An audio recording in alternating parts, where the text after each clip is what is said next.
todas essas facetas da igreja se preparar para essa vinda de Cristo. Porque senão realmente ficaria algo totalmente incoerente com as próprias escrituras. Então, não valeria a pena o processo de santificação se não houvesse nada por trás disso. Mas há. Então, o não saber o dia e a hora tem a ver, e nós vamos ver nessa aula de hoje, tem a ver justamente com os que não são da luz. Eles é que estão desapercebidos sobre a volta de Jesus. Porque, mais uma vez, Deus não nos deixa saber o dia e a hora. Percebam que a questão é o momento exato da sua vinda e não o período, a estação, os sinais, eles vão estar visíveis para nós. Então vai ser algo visível para os que estão atentos, para os que estão apercebidos, a palavra fala, para aqueles que estão vigilantes, para aqueles que são filhos da luz. Nós vamos saber, a gente vai olhar e vai falar, Jesus está às portas. Jesus falou isso muito claro, que a gente iria olhar para a videira, não foi isso que a gente leu semana passada também, ou foi retrasada? Nós vamos olhar para a videira, para a figueira, e nós vamos ver que os seus ramos já se tornaram novos, que já tem folhas na figueira, e que o verão está chegando. Então, o que vai acontecer? Jesus está às portas, ok? Então, quem conhece essa palavra, quem está atento a esses sinais, vai saber quando Jesus vai voltar. O que nós não vamos saber é o dia e a hora. Por quê? Porque os vigilantes, a noiva com azeite vai ter que estar pronta, e aqueles que não têm essa vigilância, os filhos das trevas, eles vão ser pegos de surpresa mesmo, a palavra está dizendo para nós, ok? Eu quero falar ainda um pouquinho sobre essa questão do ladrão, tá? Para a gente deixar isso bem claro e a gente vai entrar num outro texto. Eu coloquei aqui, ó. O diabo e todo o seu exército será totalmente surpreendido por Jesus. E, infelizmente, juntamente com eles, os filhos das trevas, os que não creram na palavra e não quiseram obedecer a Deus, estes serão pegos de surpresa na vinda de Jesus. Jesus compara essa vida como a vinda, né, como ladrão da noite, porque a noite é o momento de dormir. Então Jesus vai falar o tempo inteiro para nós nessa comparação a respeito da noite e do dia. Nós já vamos entrar num outro texto que fala sobre isso também. Então, Jesus está fazendo uma comparação a respeito de dois períodos em que a palavra de Deus é sempre muito clara a respeito de noite como trevas, como um lugar onde o pecado reina, e o dia, que é onde existe a luz, em que só os filhos da verdade, só os filhos da luz é que conseguem estar expostos, vamos dizer assim. Por quê? Você sabe uma comparação que é bem interessante dentro desse texto? Quando Jesus fala a respeito da noite, nós vamos ler depois e a gente vai falar um pouquinho sobre isso. Não vou entrar nisso, senão vai dar uma confusão na cabeça de vocês. Mas vamos lá, vamos pegar 1 Tessalonicenses, capítulo 5. Eu quero que vocês... Perdão, vamos ler primeiro 2 Pedro 3,10. 2 Pedro 3,10, que vai falar sobre esse ladrão da noite também. 2 Pedro 3,10. Tá quase lá no finalzinho, né? 2 Pedro 3,10. 2 Pedro 3, versículo 10. Diz assim: virá, entretanto, como ladrão. O que virá como ladrão? O dia do Senhor, no qual os céus passarão com estrepitoso estrondo, e os elementos se desfarão abrasados. Também a terra e as obras que nela existem serão atingidas. Vamos ler de novo numa outra versão? Tá aqui, ó. 2 Pedro, capítulo 3, versículo 10. Mas o dia do Senhor virá como um ladrão de noite, no qual os céus passarão com grande estrondo, e os elementos, né, o sol, a lua, como nós já lemos ali, que vai, né, haver problemas com esses com essas coisas naquele momento, né? Com um grande estrondo, e os elementos ardendo se desfarão, e a terra e as obras que nela há se queimarão. Segundo Pedro 3:10. Então, Pedro está dizendo nessa carta que ele escreve, alertando a igreja também novamente com as mesmas palavras que o próprio Jesus usa em Mateus 24, que o dia do Senhor. E aí eu peço para que vocês também olhem na Bíblia de vocês se esse dia está com letra maiúscula, porque todas as vezes que a palavra dia do Senhor aparece na Bíblia, deveria estar com letra maiúscula, porque está falando sobre a vinda de Jesus, o dia do Senhor. Então, todas as vezes esse dia deve estar sempre com letra maiúscula para a gente entender que está falando sobre a volta de Jesus, ok? Então, o dia do Senhor vai ser como o ladrão. Então, quem é que está vindo como um ladrão? Jesus. A comparação é a respeito da vinda de Jesus. Jesus está vindo como um ladrão. Agora sim, eu quero que vocês abram comigo em 1 Tessalonicenses 5, a partir do versículo 1. 1 Tessalonicenses 5, versículo 1.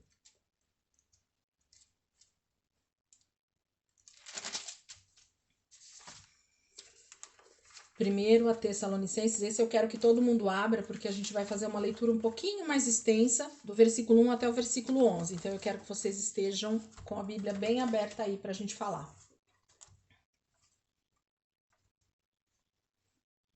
1 Tessalonicenses 5, a partir do versículo 1. Eu vou ler na minha versão NVI, e depois, se vocês quiserem, a gente lê na outra versão também, tá bom? Então, diz assim: acharam todo mundo? Todo mundo aí? 1 Tessalonicenses 5, a partir do versículo 1, diz assim: irmãos. Então, Paulo está falando para crentes, ok? Ele está chamando os irmãos de irmãos. Então, ele não está falando para gentil, ele não está falando para incrédulo, tá? Então, a carta aqui está sendo direcionada aos irmãos, aos crentes na cidade de Tessalônica. Irmãos, quanto aos tempos e épocas, não precisamos escrever, pois vocês mesmos sabem perfeitamente que o dia do Senhor virá como um ladrão à noite. Então, mais um versículo, agora é Paulo quem está falando, que ele não iria falar aqui nesse momento na carta sobre tempos e épocas, que é o quê? São os sinais, tá? Jesus fala muito claro em Mateus 24, e com certeza eles já tinham tido bastante entendimento sobre isso no momento em que eles falavam sobre a volta de Jesus. Então, Paulo, quando vai começar a falar com os irmãos na cidade de Tessalônica, ele coloca bem claro: sobre tempos e épocas, nós não vamos falar aqui, ok? Porque vocês sabem perfeitamente que o dia do Senhor virá como um ladrão à noite. Então, o que nós, cristãos, irmãos em Cristo Jesus, precisamos estar atentos? Aos sinais que vão anteceder a volta de Jesus, ok? Então, os tempos e as épocas, nós temos que estar atentos, porque Jesus já deixou muito claro isso para nós, vários sinais e várias situações que vão acontecer antes da sua volta. Então, é nisso que a gente precisa estar atento. Ok? Aí Paulo está dizendo para os irmãos. Por quê? Porque o dia do Senhor vai vir como um ladrão. Então, alguém vai ter que estar atento a isso, mas nós não sabemos a hora. Jesus vai voltar como um ladrão. Versículo 3. Quando disserem, olha o que Paulo está dizendo, quando as pessoas disserem paz e segurança, então quando as pessoas começarem a dizer ao nosso redor aí, olha, a paz e segurança, o que vai acontecer? A destruição virá sobre eles de repente. Sobre quem que vai vir a destruição de repente?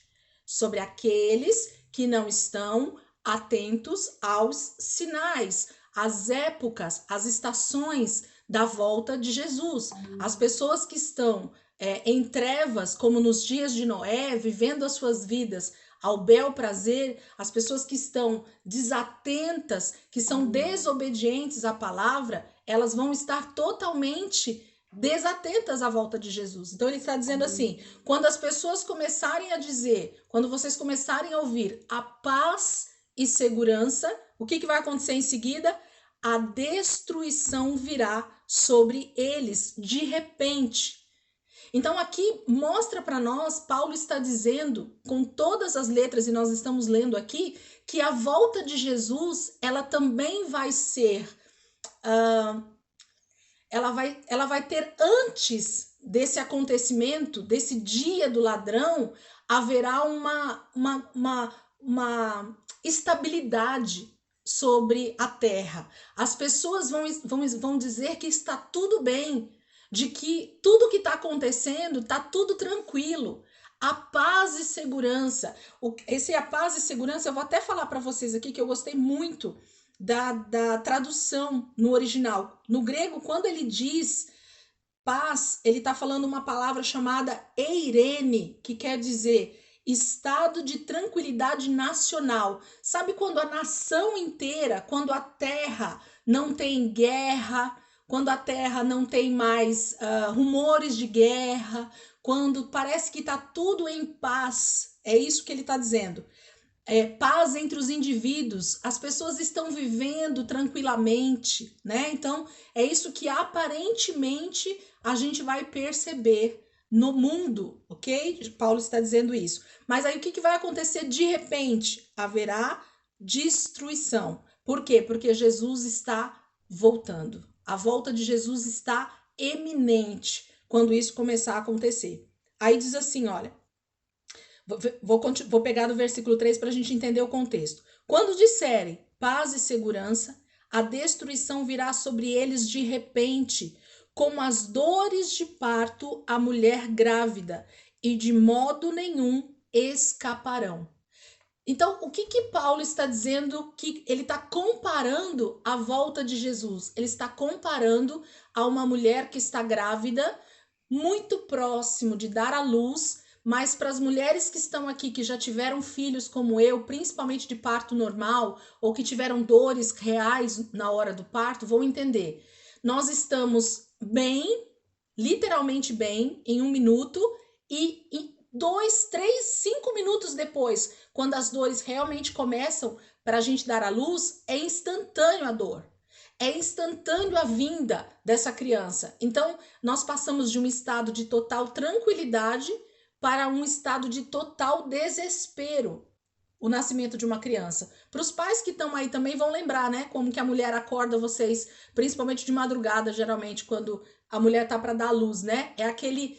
Você deita com a sua esposa do seu lado tranquilamente e no meio da madrugada, 5 minutos depois, ou um tempo se passa e ela te acorda desesperada porque as dores estão insuportáveis e ela sabe que ela vai dar à luz. Então, Paulo está comparando como outras comparações já aconteceram com a dor de parto, mas ele fala assim: no momento as pessoas vão estar vivendo tranquilamente e aparentemente a paz e segurança. No outro momento, a repentina destruição começa. Por quê? Porque Jesus vai aparecer nas nuvens como um relâmpago que se mostra do Oriente ao Ocidente e ele vai aparecer para todo mundo ao mesmo tempo e as pessoas então já não terão mais tempo para se arrepender, porque aí Jesus vem como um leão da tribo de Judá para trazer juízo sobre a terra. Ele não vem mais para pregar o evangelho, ele não vem mais para pregar arrependimento, aí ele vem para executar juízo. Então é como a mulher que está, como as dores de parto, a mulher grávida, e de modo nenhum escaparão. Não vai ter escapatória, querido. Vai acontecer. Então, para aqueles que estão apercebidos, para aqueles que estão atentos, nós saberemos o momento, nós saberemos as estações, o tempo em que isso vai acontecer e a gente vai saber, Jesus está às portas e nós estaremos preparados para a vinda dele e nós diremos junto com o Espírito Maranata, ora vem Senhor Jesus, porque a gente vai saber que esse é o momento oportuno, mas por outro lado a humanidade vai estar dizendo a paz e segurança, tudo está normal, tudo está andando como nos dias de Noé, ok? Só no momento em que começou a chover que eles então entenderam que realmente o que Noé dizia era verdade. Só no momento em que Jesus aparecer nas nuvens é que a humanidade vai entender que Jesus então voltou, como os cristãos então diziam, como a palavra de Deus diz, Jesus vai voltar. Versículo 4. Mas vocês, irmãos, olha o que Paulo vai continuar dizendo. Mas vocês, irmãos, não estão nas trevas. Lembra que eu falei para vocês guardarem esse trevas? Por quê? Porque a volta de Jesus, ela está muito atrelada a dois estados da humanidade. Uma parte da humanidade, uma fatia da humanidade vai estar totalmente em trevas, num lugar de total escuridão, no sentido espiritual. As pessoas vão estar cegas, literalmente, para o seu pecado. Por outro lado, haverá um povo que estará em total luz e que então enxergará perfeitamente os sinais da volta de Jesus. Então, haverão somente dois níveis de pessoas: a que estarão totalmente nas trevas e aquela que estará totalmente na luz. Olha o que Paulo então diz: mas vocês, irmãos, não estão nas trevas. Ué, por que ele está dizendo no imperativo? Vocês não estão nas trevas. E não vocês não estarão nas trevas. Fica tranquilo que é 9 horas ainda, tá? É que meu despertador tava para 9 horas esse dia, eu esqueci de tirar. Por que Paulo diz claramente que... Olha o que ele está dizendo aí. Se tiver alguma versão muito diferente dessa palavra, eu até queria que vocês dissessem. Mas vocês, irmãos, não estão nas trevas. Tem alguém que está com outro verbo? A minha diz, não estais nas trevas. Ok, imperativo novamente. Não estais. É algo imperativo. Já é nesse momento, ó. Não é para frente. Vocês não estarão, né? Não estarão nas trevas. Vocês não estavam nas trevas, mas agora vocês estão. Não. Ele diz para os irmãos, para os cristãos que estão em Tessalônica, para os que estão em Cristo Jesus: vós não estão nas trevas, vós não estáis nas trevas. Por quê? Colossenses 1,13. Bora lá ler de novo? E ele nos libertou do império das trevas e nos transportou para o reino do Filho do seu amor. Colossenses 1,13. Então, onde é que eu estou em Cristo? Na luz. Ok? Nós vamos falar mais sobre isso, inclusive. Então, ou você está em trevas, ou você está na luz. E isso é já, é agora, é nesse momento. Já existe essa separação espiritual. No reino espiritual existe um lugar onde eu e você estamos. Basta então que você olhe para você mesmo e você vai saber em que lugar você está. Ou você está na luz, porque você saiu do império das trevas e já foi transportado para o reino do Filho do seu amor, ou você ainda não foi transportado e você continua em trevas. Vamos continuar. Vamos continuar no 4 mesmo. Mas vocês, irmãos, não estão nas trevas, para que esse dia os surpreenda como o ladrão. Então, Paulo está sendo claro em dizer que, para aqueles que estão na luz, esse dia, que dia? O dia do Senhor, a volta de Jesus. Não será surpresa, nós não seremos, para que esse dia os surpreenda como ladrão. Então, nós não vamos ser pegos por esse ladrão, como se ele estivesse chegando sem a gente saber. Não, nós saberemos o momento em que o ladrão, a estação que ele virá, o momento da história que ele virá. Nós só não sabemos o dia e a hora. E aí entra depois que nós vamos falar bastante sobre a parábola das 10 virgens, ok? Em que todas dormem, porém as que estão apercebidas a hora que o amigo do noivo grita, eis o noivo, as que estão com as lâmpadas cheias de azeite levantam e saem para as bodas. As que não, ok, nós vamos entrar nesse contexto depois, ok? Mas nós que somos filhos da luz, estaremos então preparados para a volta de Jesus. Quem é que não vai estar preparado para o dia em que o ladrão virá? Os que estão em trevas. Ok? Vamos continuar, versículo 5. Vocês todos são filhos da luz, filhos do dia. Paulo está sendo claro aqui para nós, queridos, de quem vocês são filhos? Da luz ou das trevas? Por quê? Porque vocês todos são filhos da luz. Todos quem? Todos os cristãos, todos aqueles que são salvos por Jesus, todos aqueles que já foram transportados do reino das trevas para o reino do Filho do seu amor. Todos esses que já foram salvos, que foram transportados através da salvação, já não estão mais em trevas, mas estão na luz, ok? No dia, são filhos do dia. Não somos da noite e nem das trevas.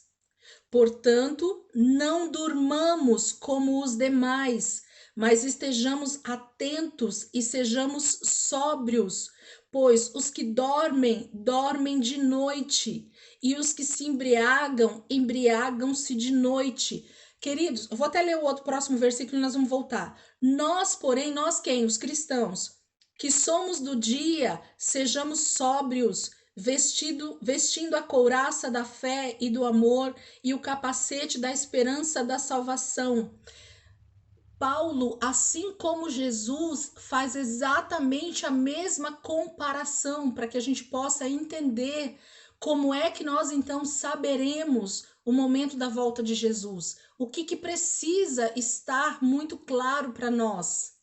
Que nós somos filhos da luz, nós somos filhos do dia, nós estamos em um lugar onde haja luz de Deus, onde a presença de Deus é luz. Aonde a ausência de Deus, há trevas.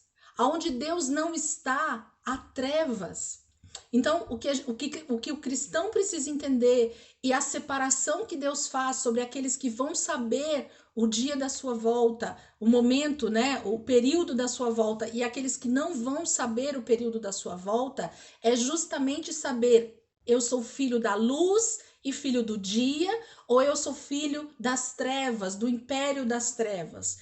De quem eu sou? Por que eles fazem essa comparação? E eu quero que você reflita comigo. Ele fala também sobre dormir. E esse dormir era o que eu ia falar anteriormente, mas eu queria entrar nesse texto. Fala sobre um sono espiritual. É alguém que está totalmente descansado a respeito do que está acontecendo, a respeito do aviso de Deus. É esse sono, esse dormir que a palavra está dizendo, é esse descanso em pecado, esse sono que me faz estar em um lugar de trevas e não perceber que eu estou em um lugar de trevas. 2 pessoas mandaram perguntas aqui no chat, deixa eu só ver aqui para a gente talvez responder isso.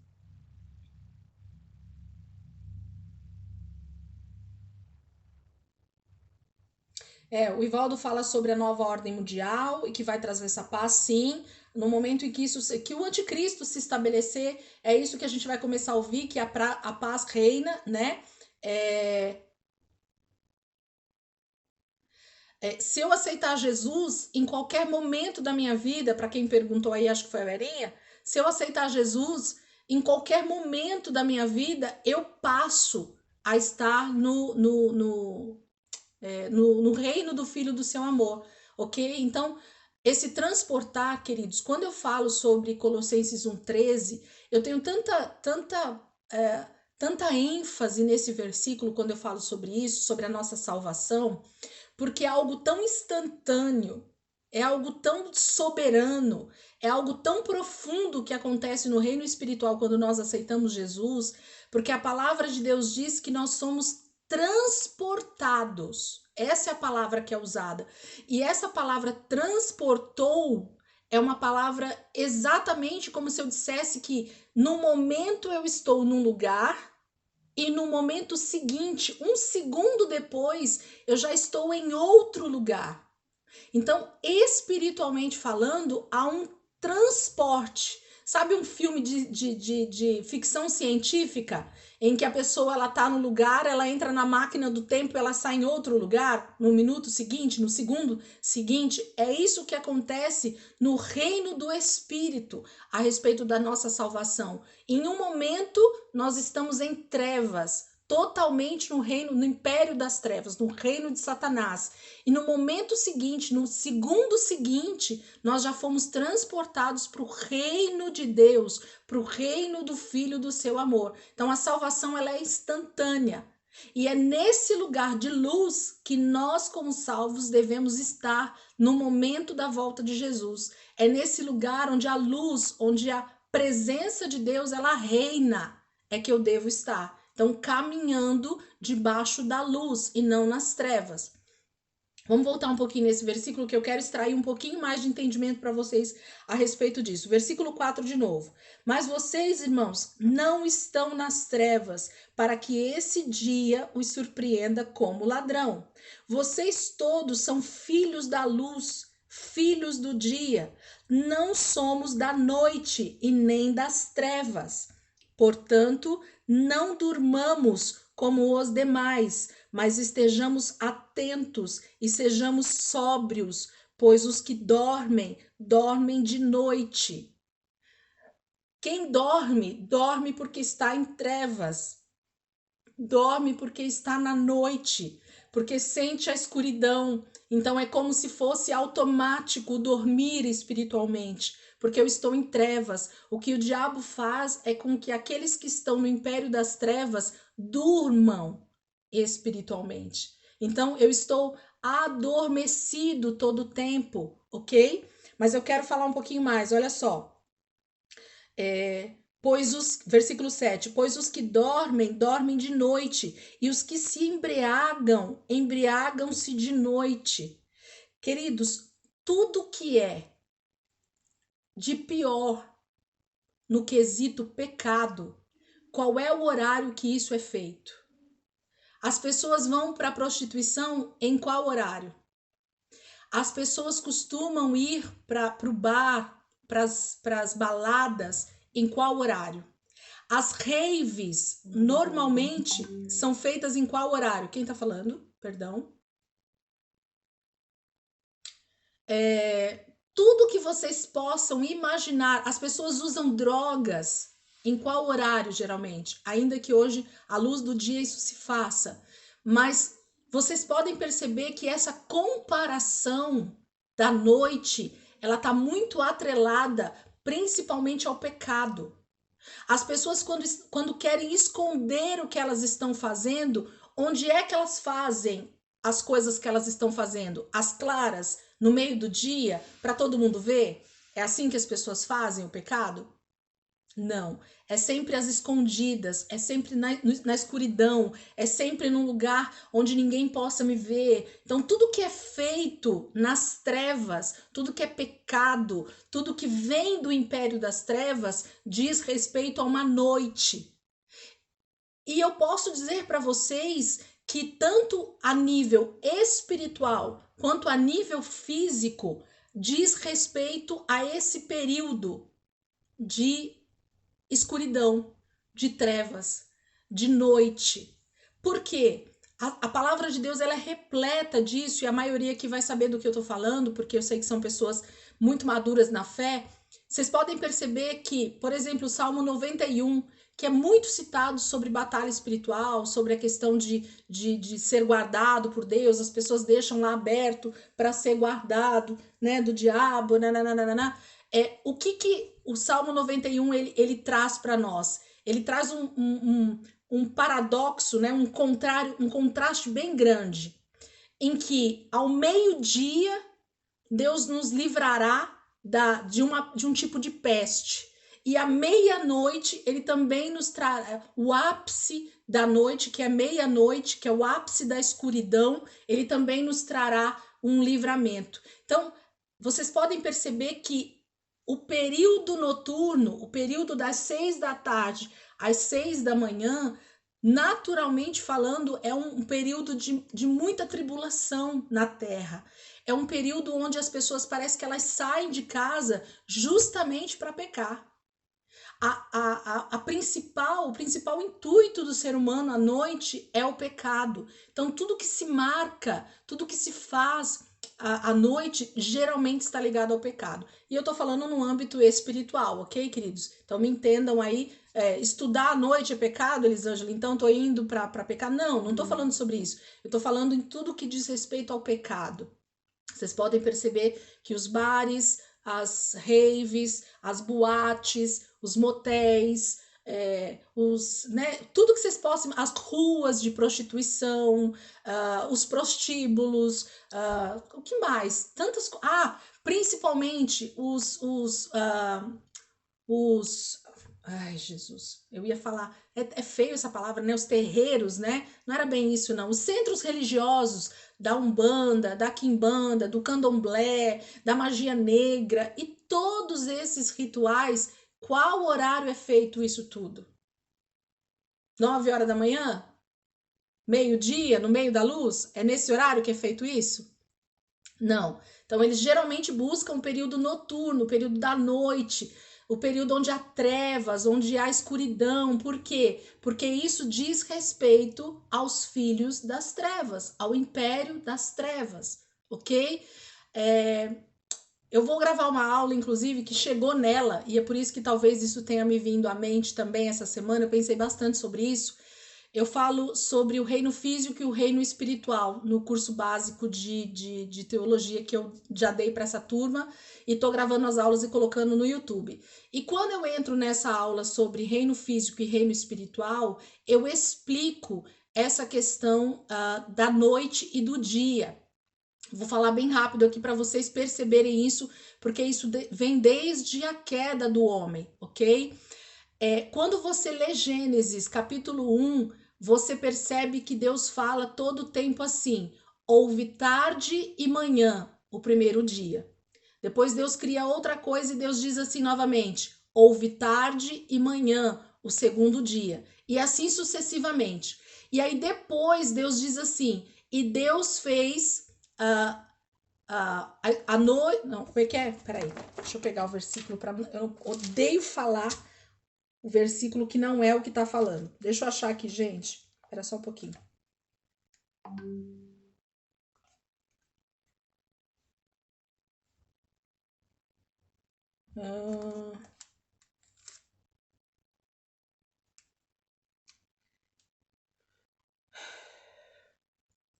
Capítulo 1, versículo, se alguém quiser abrir rápido, porque é bem fácil achar, né? Então tá fácil aí para achar.